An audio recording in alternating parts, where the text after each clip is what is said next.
Dans les méandres des relations humaines, il existe des vérités inévitables, des signaux d'alarme qui, s'ils sont ignorés, peuvent mener à la catastrophe. Imaginez un instant. Vous êtes plongé dans une passion débordante, mais quelque chose, au fond de vous, vous chuchote qu'il y a des éléments à ne pas négliger. Que se cache-t-il derrière ces petites négligences? Pourquoi est-il si crucial de prêter attention aux détails, même les plus subtils? Chaque geste, chaque mot, chaque silence peut révéler des choses importantes. Avez-vous déjà ressenti ce frisson, cette intuition qui vous dit que quelque chose ne va pas? C'est là que l'art du stoïcisme entre en jeu.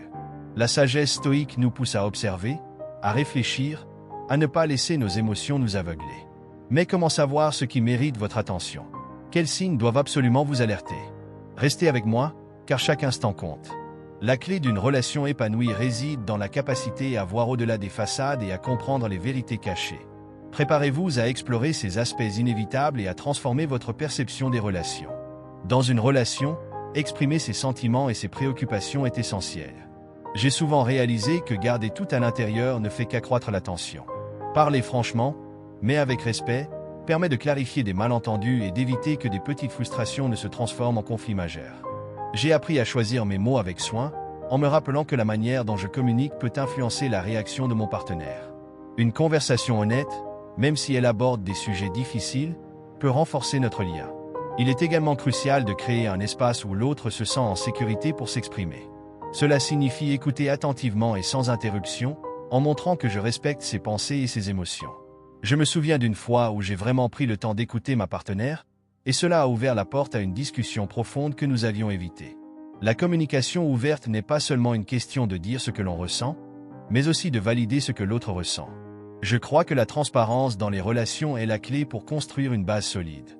Quand je partage mes préoccupations, cela invite mon partenaire à faire de même. Cela crée un climat de confiance où chacun se sent libre d'être soi-même. Évidemment, cela nécessite du temps et de la pratique, mais les bénéfices dépassent largement les efforts fournis. Il arrive parfois que je ressente une certaine résistance à aborder certains sujets. Pourtant, j'ai compris que cette résistance peut souvent être le signe que quelque chose doit être dit. En apprenant à surmonter cette hésitation, je découvre que même les conversations les plus délicates peuvent mener à des résultats positifs.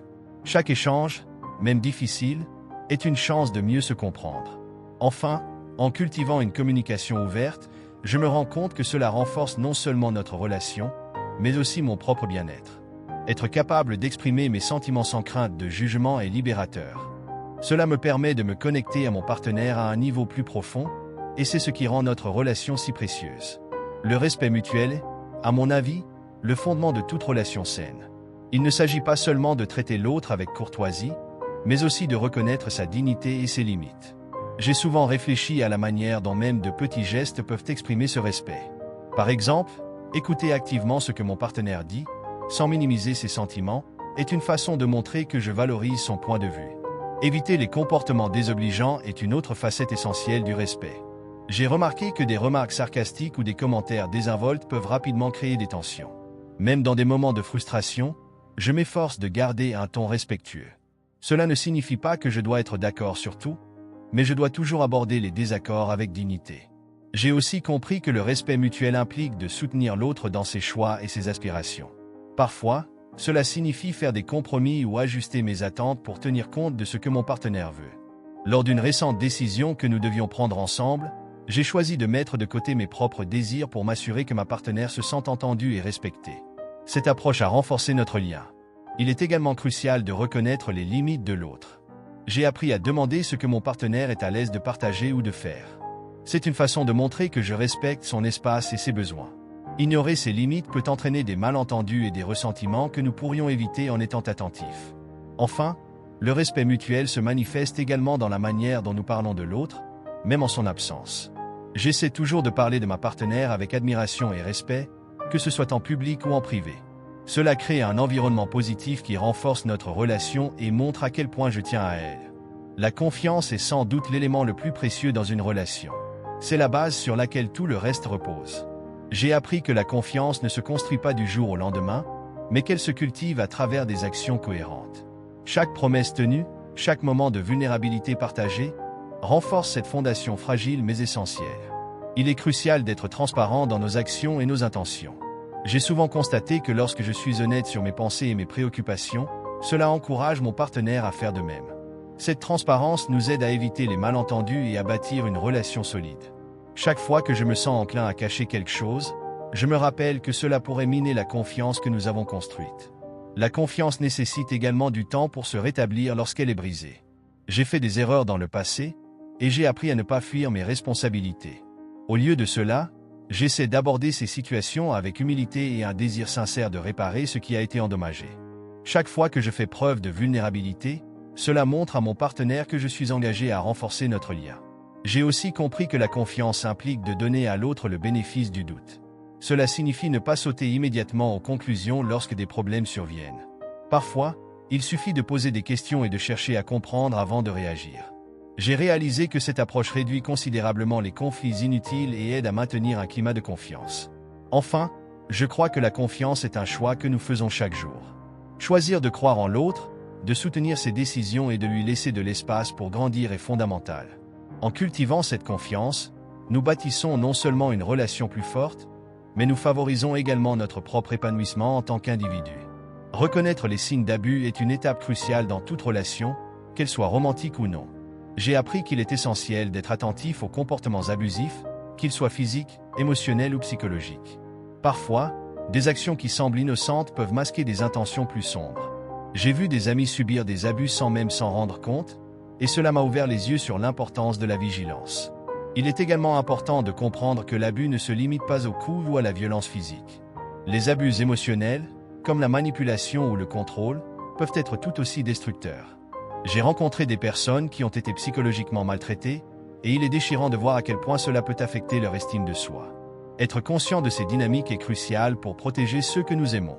Lorsque je perçois des comportements qui me semblent préoccupants, je m'efforce d'en parler. Parfois, il peut être difficile d'aborder ces sujets, mais il est vital de créer un espace où l'on peut discuter de ces problèmes sans jugement. J'ai trouvé que cela permet non seulement de sensibiliser, mais aussi d'aider les autres à se rendre compte qu'ils peuvent avoir besoin d'aide. Chercher de l'aide est une étape essentielle si l'on se retrouve dans une situation abusive. J'ai appris qu'il n'y a aucune honte à demander du soutien, que ce soit à des amis, à la famille ou à des professionnels. Avoir le courage de se libérer d'une relation toxique est un acte de bravoure, et je me sens inspiré par ceux qui parviennent à le faire. Enfin, il est crucial de se rappeler que personne ne mérite d'être maltraité. Chaque personne mérite d'être dans une relation saine, respectueuse et aimante. Reconnaître les signes d'abus et agir en conséquence est un pas important vers la protection de soi-même et de ceux que l'on aime. Cela fait partie intégrante de la création d'un environnement relationnel sain. Il est fascinant de penser à la façon dont nos vies peuvent être si différentes, même lorsque nous partageons une relation.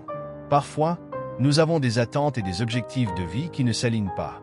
Par exemple, j'ai toujours eu en tête une carrière que je voulais poursuivre, tandis que ma partenaire rêvait d'une vie de famille avec des enfants. Au début, nous n'en avons pas vraiment parlé, pensant que l'amour suffirait à combler ces différences. Mais, rapidement, il est devenu évident que ces aspirations pouvaient créer des tensions. Lorsque nous avons commencé à discuter de nos objectifs, je me suis rendu compte de l'importance de cette communication. Nos rêves et espoirs ne devraient pas être des secrets gardés, mais plutôt des sujets ouverts de conversation. J'ai appris que la clarté dans nos attentes peut en fait renforcer notre lien. Au lieu de voir nos différences comme des obstacles, nous avons choisi de les aborder comme des opportunités pour nous comprendre davantage. Je me souviens d'une nuit où nous avons pris le temps de discuter de nos objectifs de vie tout en partageant un repas. C'était un moment précieux. Nous avons pu désamorcer des malentendus et voir comment nos aspirations pouvaient s'harmoniser. Parfois, cela signifie faire des compromis, mais cela renforce également notre engagement l'un envers l'autre. Nous avons alors établi un plan pour voir comment nous pouvions soutenir les rêves de chacun. Avoir des attentes différentes n'est pas un signe que la relation est vouée à l'échec. Au contraire, cela peut être le catalyseur d'une croissance personnelle et mutuelle. Cela nécessite de l'écoute, de la patience et beaucoup d'amour. En fin de compte, il s'agit de construire une vision commune qui intègre nos désirs individuels, ce qui rend notre relation encore plus riche. La vie moderne semble souvent nous pousser à nous précipiter, à jongler avec 1000 responsabilités. Pourtant, je crois fermement que le temps de qualité est essentiel pour nourrir une relation saine. Parfois, il suffit de quelques heures ensemble, sans distraction, pour se reconnecter. J'ai appris à apprécier ces moments simples, que ce soit un dîner tranquille à la maison ou une promenade dans le parc. Il devient si facile de se laisser emporter par le quotidien, que l'on en oublie de prendre du temps pour soi-même en couple. Je me souviens d'un moment où nous avons décidé de débrancher nos téléphones et de passer une soirée ensemble. Nous avons joué à des jeux de société, ri et partagé des histoires que nous avions oubliées. Ces instants sont précieux, car ils renforcent notre lien émotionnel et nous rappellent pourquoi nous sommes ensemble. Le temps de qualité ne doit pas nécessairement être extravagant. Parfois, un simple café ensemble le matin peut faire toute la différence. C'est dans ces moments que nous pouvons vraiment écouter l'autre, comprendre ses préoccupations et célébrer ses petites victoires. Cela crée un espace où chacun se sent valorisé et aimé. En investissant dans le temps de qualité, nous renforçons notre connexion. J'ai remarqué que lorsque nous prenons le temps d'être ensemble, même pour de courtes périodes, notre relation devient plus forte. Les petites attentions quotidiennes peuvent avoir un impact énorme.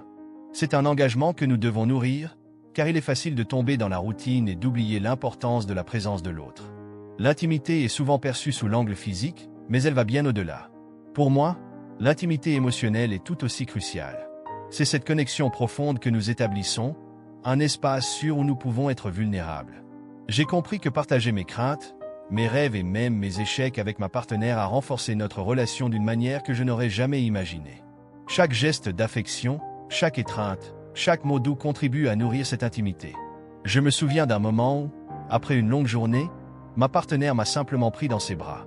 Ce geste simple a eu un impact immense, me rappelant que nous sommes là l'un pour l'autre, peu importe les circonstances extérieures. L'intimité physique est une belle façon de renforcer ce lien, mais elle doit être accompagnée d'une véritable connexion émotionnelle. Il est important de prendre le temps d'explorer cette dimension de notre relation. Nous avons appris à discuter de nos besoins et de nos désirs, à être ouverts sur ce qui nous fait nous sentir aimés et appréciés. Ces conversations ont ouvert la voie à une intimité plus riche, où l'on se sent à l'aise d'exprimer nos sentiments sans crainte de jugement. En fin de compte, l'équilibre entre l'intimité physique et émotionnelle est ce qui rend une relation vraiment épanouissante. J'ai réalisé que lorsque nous investissons dans ces deux aspects, nous créons un environnement où l'amour peut s'épanouir.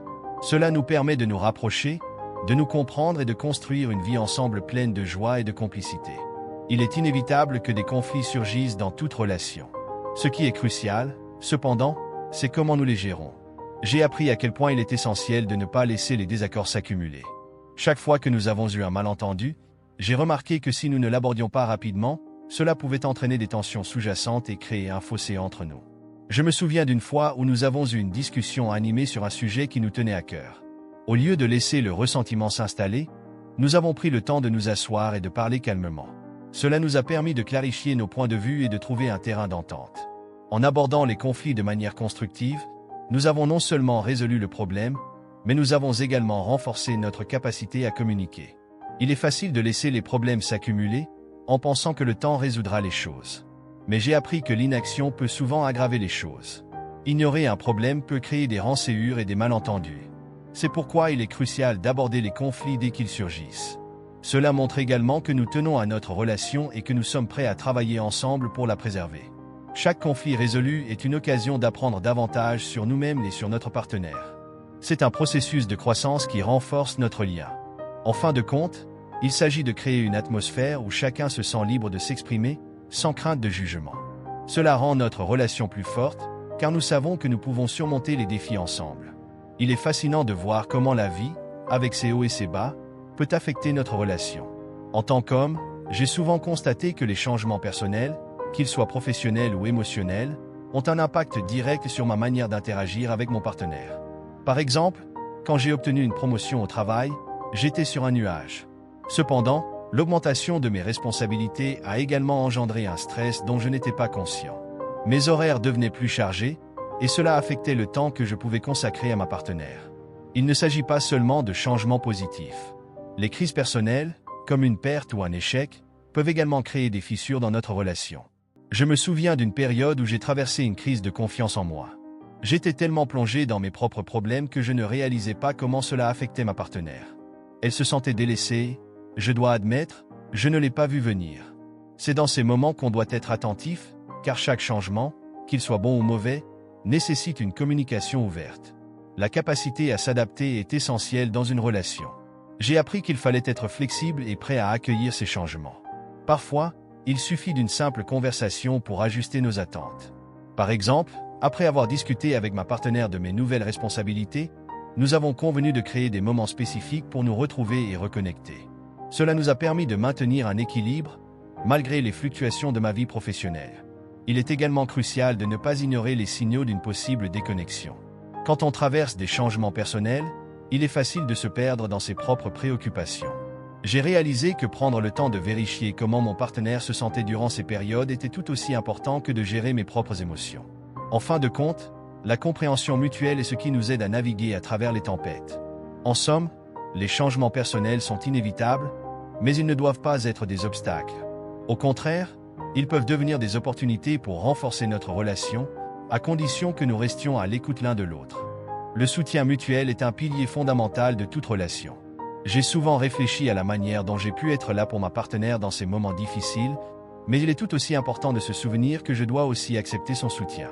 Lorsque ma partenaire traverse une période difficile, que ce soit au travail ou sur le plan personnel, je me rends compte que ma présence et mes encouragements peuvent faire une grande différence. Être là pour elle, l'écouter et lui offrir des conseils sans jugement renforce notre lien. Il est essentiel de célébrer les réussites de l'autre. Chaque victoire, qu'elle soit grande ou petite, mérite d'être reconnue.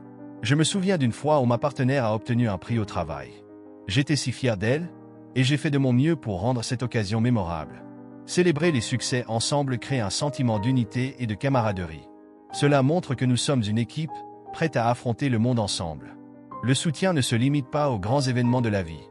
Parfois, il s'agit de petites choses quotidiennes, comme demander comment s'est passée une réunion importante ou offrir un café après une longue journée. Ces gestes peuvent sembler insignifiants, mais ils montrent à quel point nous nous soucions l'un de l'autre. J'ai appris que la constance dans le soutien est ce qui construit la confiance et la sécurité dans une relation. Admettre que nous avons besoin d'aide est un signe de force, pas de faiblesse. Cela m'a pris du temps pour réaliser que demander du soutien à ma partenaire n'était pas un signe de dépendance, mais plutôt une façon de renforcer notre relation. En partageant mes luttes avec elle, je lui montre que je lui fais confiance et que je valorise son opinion. Cela, à son tour, l'encourage à faire de même. Enfin, le soutien mutuel ne devrait pas être une obligation, mais plutôt un choix volontaire. Lorsque nous choisissons de nous soutenir, nous renforçons notre connexion. Cela crée un espace où nous pouvons grandir ensemble, affronter les défis et célébrer les joies de la vie. Il est alarmant de constater à quel point il est facile de se perdre dans une relation. J'ai eu des moments où j'ai remarqué que ma partenaire semblait distante. Les conversations devenaient superficielles, et il y avait une sorte de barrière invisible entre nous. Reconnaître ces signes de désintérêt est crucial, car ils peuvent être le prélude à des problèmes plus profonds. Parfois, il s'agit de petites choses qui s'accumulent. J'ai remarqué que ma partenaire passait moins de temps à me parler de sa journée ou à partager ses pensées. Cela m'a mis sur mes gardes. Au lieu de présumer que tout allait bien, j'ai décidé d'en parler avec elle. Ce n'est pas toujours facile d'aborder ces sujets, mais la communication ouverte est essentielle pour déceler des signes de déconnexion. Il est également important de prendre en compte nos propres comportements. J'ai réalisé que, parfois, je m'étais moi-même éloigné, absorbé par le travail ou d'autres préoccupations personnelles. Dans ces moments, il est crucial de faire une introspection et de se demander si nous faisons suffisamment d'efforts pour maintenir le lien. La prise de conscience est la première étape pour rectifier le tir. Il est essentiel d'aborder ces signes sans accuser l'autre. J'ai appris que le ton de la conversation peut faire toute la différence. Exprimer mes préoccupations avec empathie et ouverture a souvent conduit à des discussions profondes et significatives. Cela nous a permis de comprendre d'où venait la distance et de travailler ensemble pour la réduire. En fin de compte, reconnaître les signes de désintérêt ou de déconnexion n'est pas un signe de faiblesse, mais un acte de courage. Cela montre que nous tenons à notre relation et que nous sommes prêts à faire les efforts nécessaires pour la renforcer. C'est en restant attentifs aux changements que nous pouvons naviguer à travers les défis et en sortir plus forts. Et voilà, nous avons exploré ensemble ce que vous ne devez jamais ignorer dans une relation. Mais dites-moi, qu'est-ce qui résonne le plus en vous? Est-ce que c'est la communication ouverte, l'honnêteté ou peut-être l'importance de se respecter mutuellement? Chaque point que nous avons abordé est un rappel puissant que la base d'une relation saine repose sur des principes solides. Pensez à votre propre vie. Avez-vous déjà laissé passer des signaux d'alarme? Quelles leçons avez-vous tirées de ces expériences? La vérité est que chaque relation est une opportunité d'apprentissage. Et si nous prenions un moment pour réfléchir à ce que nous pouvons améliorer dans nos interactions? N'oubliez pas, le stoïcisme nous enseigne à accepter ce que nous ne pouvons pas changer, mais aussi à agir sur ce que nous pouvons. Alors, comment allez-vous appliquer ces enseignements dans votre propre vie? Quelles actions concrètes allez-vous entreprendre dès aujourd'hui pour renforcer vos relations? Restez avec moi pour le prochain épisode où nous plongerons encore plus profondément dans le monde du stoïcisme. Préparez-vous à transformer votre vie, un pas à la fois.